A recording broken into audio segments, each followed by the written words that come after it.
We're going to take you inside and find out all about the hut system tomorrow. Yeah, but tonight, New Hampshire's first brewery tour bus is roaming for foam. Granite State Growler Tours offers guests a local brewery adventure with great hops at every stop. I didn't get invited to this. I got to check this out. You hop on a bus with 12 of your best friends and you let Greta the Growler Getta transport you to fine craft breweries on New Hampshire's seacoast. Well, en route, you hear stories of New Hampshire's rich and foamy history of brewing and get to sample some of the best beers in the state. Audrey Cox went along for the ride. It's hops. So we'll start light and we'll move to dark. Mixed with history. By 1642, guess what we had right in downtown Portsmouth? A tavern. Its slogan, On the Roam for Foam. The Granite State Growler bus takes folks on a guided tour of seacoast craft breweries, as well as a rum distillery. Beer lovers can sample local brews and learn more about home brewing. We think everyone thinks it's a good idea because everyone likes beer, so. Tour bus founder Dave Adams is a mechanical engineer during the week, and he admits he knows nothing about brewing beer. But he came up with the idea when more and more breweries began to open. Throwback opened, we started taking all of our friends to try their beer because we loved it. And then Blue Lobster opened, and the Rum Distillery opened, and Earth Eagle opened, and we said there's too many breweries here to not bring all of our friends to it. I don't have a big enough car, so maybe we should get a bus. The bus seats more than a dozen people. There are coolers on board so folks can fill their growlers. Oh yes, being a novice in the craft brew lingo, I had to ask what a growler is. The growler is a reusable, it's like a gallon jug or a half-gallon jug made of glass that the breweries supply, and you can refill your beer. So you buy the beer in a growler, and you bring your growler back and refill it. Some of these places aren't bottling, they're not canning.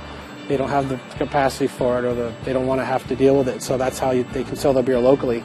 And so most of the local people come on the bus with their own growlers, ready to refill them. So first stop on this Sunday afternoon, Earth Eagle Brewing's and Brew Supply Store in Portsmouth. The owners turned their hobby of brewing beer into a business. So if you're doing a blonde ale, you wouldn't use as much of the crystal malt, whereas if you were doing a pale malt or an IPA, you might use more of these crystal malts to get the color and the flavor and the caramelness in that beer. Well, the homebrew store was the first start of it, and we were brewing beer, but we had to travel an hour to get our ingredients. So we were traveling to Nashua or Portland, Maine to get our stuff, and we realized that there was a big market for homebrewers around Portsmouth. The Growler Tour has been great. It's brought a lot of new people in the door. Every week they bring another half dozen people in, and it's always a good time, and they're great people. And it's a really wonderful tour.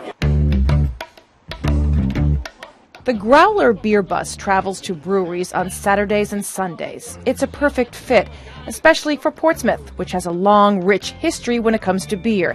Does the name Frank Jones ring a bell?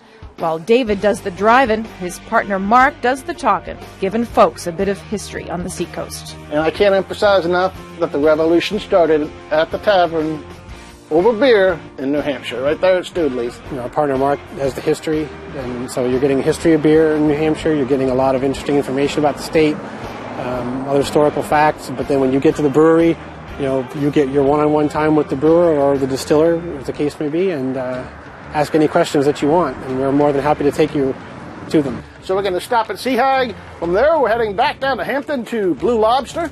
The Growler Tour may be all about beer, but it doesn't discriminate. Our next stop is at Seahag Distillery. This time, it's all about rum. But we make a traditional colonial-style amber rum. And it goes into this still here.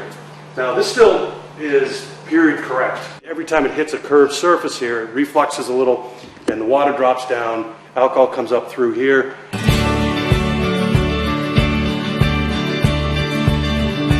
Final stop on this Sunday is Blue Lobster Brewing Company in Northampton.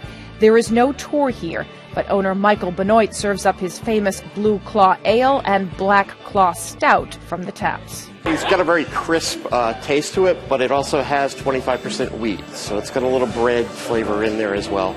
The Blue Lobster tasting room is open for business. Some local restaurants are serving Blue Lobster's crisp creations, and the Growler Tour has helped get the word out. It's been wonderful, actually. It's introduced us to a lot of customers who have actually come back, so that's what's the important part, and not just getting them on the tour, but finding people who are willing to, frequent us afterwards and become regular customers, and that's what's important. So what did the newbie growlers think of their first tour? The tour was very informative. I mean, as far as a first-time home brewer, you get to ask the people behind the counter exactly what they're doing to make their beers come out so well. And, you get to find out, what not only their recipes, but, what temperatures they ferment at and, all kinds of backstage information. Getting to try things that I never tried before, especially at the rum distillery. I didn't know that there was a rum distillery in New Hampshire, so it's a good visit. I like seeing all the local breweries, and it's nice to see that all this is happening in our area, not just all the big corporations. So grab your growler, climb aboard, sit back, enjoy the ride, and prepare to get hoppy. Yes, pun intended. The tour bus leaves from Northampton every weekend.